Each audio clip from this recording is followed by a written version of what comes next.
Good morning, everyone. My name's Jill Rogers. I'm the District Commander here at Counties Manukau. Just checking that everybody's all good to go. Okay, what I can tell you is at around 5:47 last night, police were called to an incident in Papatoetoe where shots were fired into the window of an address. Our initial attending police staff arrived shortly after that and observed a male with a firearm inside a dwelling, and cordons were placed around the location. Specialist resources were notified, and our Armed Defenders Squad, along with Police Eagle helicopter and dogs, attended at that address. Our police negotiating team also attended, and ongoing attempts were made to engage with the male inside that address. At around 8:30 last evening, the male unexpectedly exited from the house. He was still holding the firearm and brandishing it around and continuing to display his erratic behaviour, at which time he was shot by police. The police that were in attendance immediately began first aid along with specialist paramedics who were also on the scene. He was transported by ambulance to Middlemore Hospital, where he died at around 10:30 last night. A number of investigations are now underway.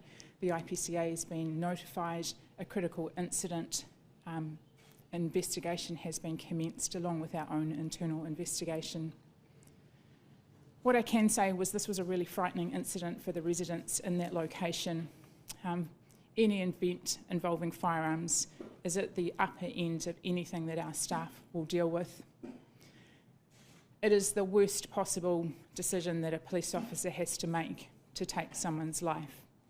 The circumstances as they presented last night were at that end, and appropriate support has now been put in place to support not only the family of the deceased, but our own police staff and the members of that community. I'm happy to answer any questions. Who was in the property when the shot was fired through the window? A family was in that location. So do you mean in the...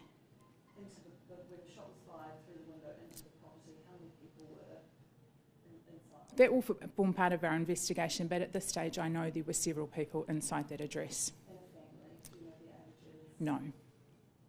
Was it just one shot initially, or were there several shots? There was one shot that was fired through the window of the address.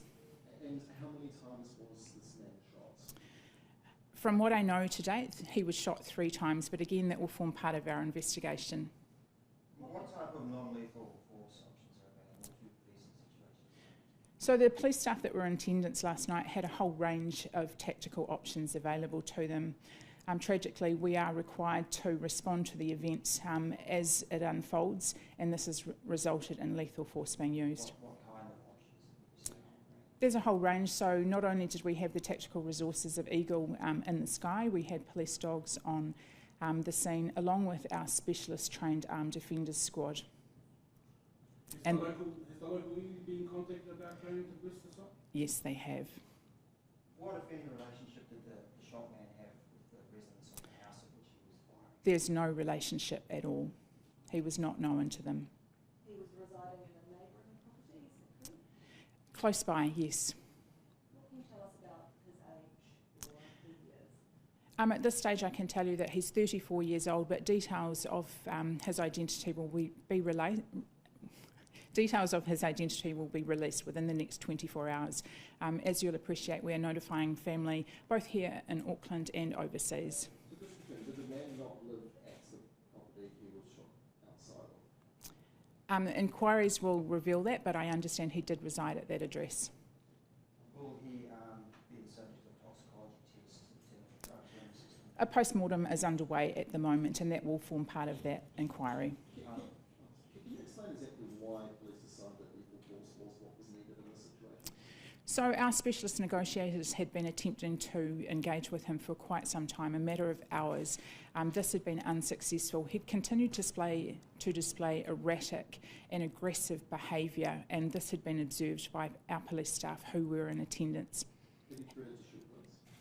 He arrived outside the address unexpectedly, brandishing the firearm at the attending police staff, and was shot. Given the proximity of the shooting to last April shooting of Papatoetoe, what concerns do you have about that neighbourhood, and also, I mean, what if any lessons were learned from the shooting of Papatoetoe, and why has somebody, what appeared to be quite similar circumstances in the same neighbourhood being facing shot again? The two incidents are unconnected, and any incident of this nature is extremely concerning, and we acknowledge that. Not only are our police staff involved in this, but this also impacts on our community. They can expect to see an increased presence of police around that location while we attempt to reassure them of their own safety. Can you tell us where he was shot? As I said, a post-mortem investigation is underway as we speak, but no, I can't. Was this man known to police? Any concerns you raised about his behaviour in the past? He was known to police, and he was on active charges. What, if any, plans are underway to retain the armed police, and in what area or how long will police be carrying firearms routinely in the neighbourhood? Our police staff aren't carrying firearms routinely. What will that increase the police presence look like, and will it simply involve more patrols, greater frequency of patrols? How will that increase police presence manifest itself? It will involve a whole range of options. We have really strong support from our community in there, and our community staff will be working in there with the contacts that they have. We ask that any people that are concerned or distressed contact us, and like others that have been involved in this event, we can offer that support to them. Are you able to tell us what charges the man was facing with us? No, I can't. You mentioned your family overseas, which country? Australia. Any other questions? The man's family are being supported by police as well as police staff. Yes. Can you just tell me a bit Yes. about that? So we have family liaison working alongside the deceased family. We also have strong support around our own police staff, and that involves psychological support for them as well. How's the officer in question? As you can imagine, this is the outcome that no officer wants.